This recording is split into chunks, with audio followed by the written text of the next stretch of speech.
નમસ્કાર મિત્રો, Gujarat band YouTube channel પર વણઝારા પુષ્પક.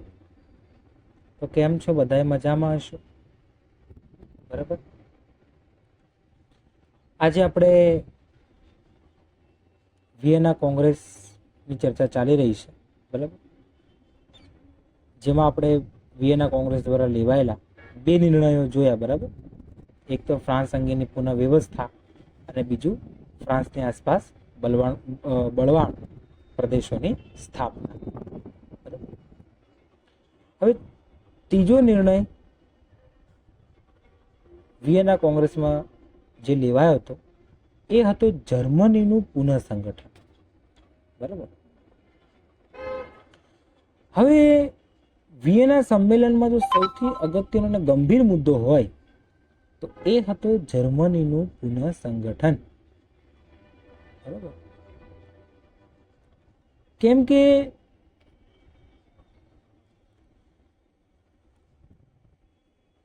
પ્રશિયા અને ઓસ્ટ્રિયા, બરાબર, રશિયા અને ઓસ્ટ્રિયા આ બંને જર્મની પર પોતાનું વર્ચસ્વ કાયમ કરવા માંગતા હતા. બરાબર. અને બીજી સમસ્યા એ હતી કે જર્મનીમાં જો કાયદેસરનો સિદ્ધાંત લાગુ કરવામાં આવે તો જર્મનીને ફરીથી 300 રાજ્યવાળા રોમન સામ્રાજ્યની સ્થાપના કરી. જર્મનીમાં બીજા દેશોમાં લાગુ પાડે એ કાયદેસરનો સિદ્ધાંત જો આપણે લાગુ પાડીએ તો ફરીથી 300 રાજ્યવાળો રોમન સામ્રાજ્ય સ્થાપવું પડે. બરાબર. પવિત્ર રોમન સામ્રાજ્ય. હવે એમ કહેવાય છે કે જર્મનીની જે પ્રજા હતી એ સમગ્ર પ્રજામાં રાષ્ટ્રીય ઐક્યની ભાવના પ્રબળ હતી.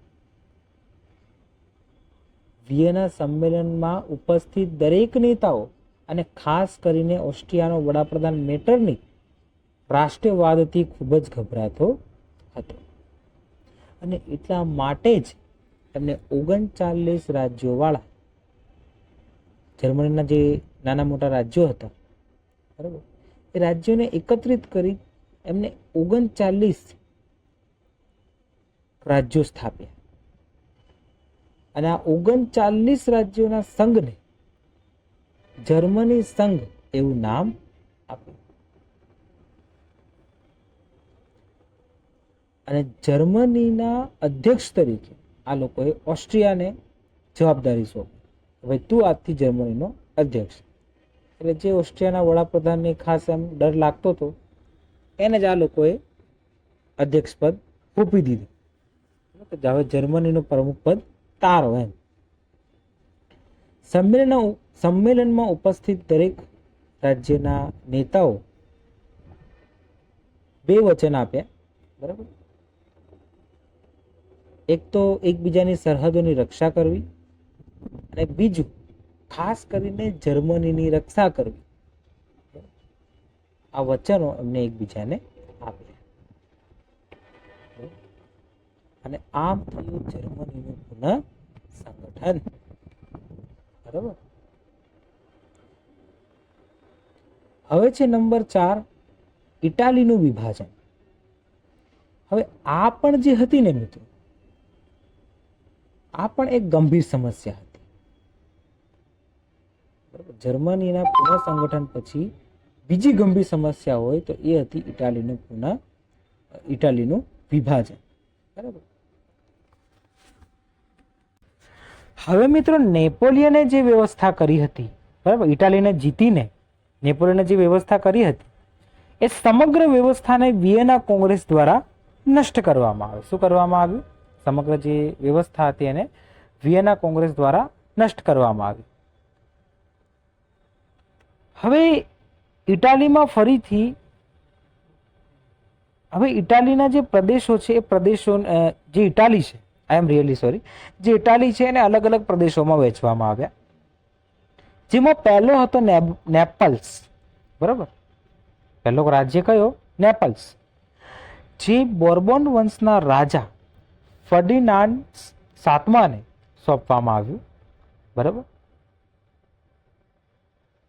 પોપના પ્રદેશો જે ફરીથી તેમને સોંપવામાં આવ્યા છે, એટલે એ પોપના જે પ્રદેશો હતા એમને ફરીથી આપી દેવામાં આવે. બરાબર. સાલ્ડિનિયાને પિડમોન્ટ અને સિહોય આપવામાં આવ્યું. બરાબર. ત્યારબાદ ટસ્કની, મોડેના પર આ જે રાજ્યો હતા એ પૂર્વ ઓસ્ટ્રિયન રાજવંશો જે હતા એમને ફરીથી આપવામાં આવ્યું. બરાબર. એટલે ટૂંકમાં અલગ અલગ અલગ અલગ અલગ જે પ્રદેશો હતા એમાં આ લોકોએ શું કર્યું, ઇટાલીને વિભાજિત કરી દીધું. બરાબર. અંતમાં લોમ્બાર્ડી અને વેનિસ જે વધ્યા હતા એ આ લોકોએ ઓસ્ટ્રિયાને આપી દીધા.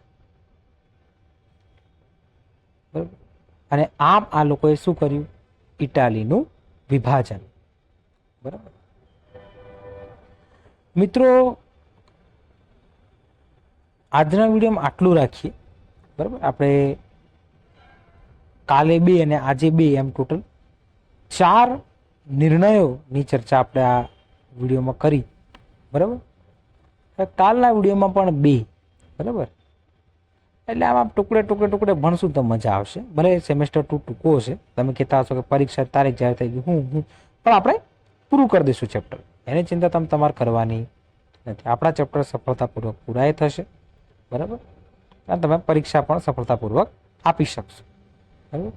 તો આજના વિડીયોમાં આટલું જ, બાકીનું આવતીકાલે. ત્યાં સુધી અસ્તુ. જય હિન્દ, જય ભારત, જય જય ગરવી.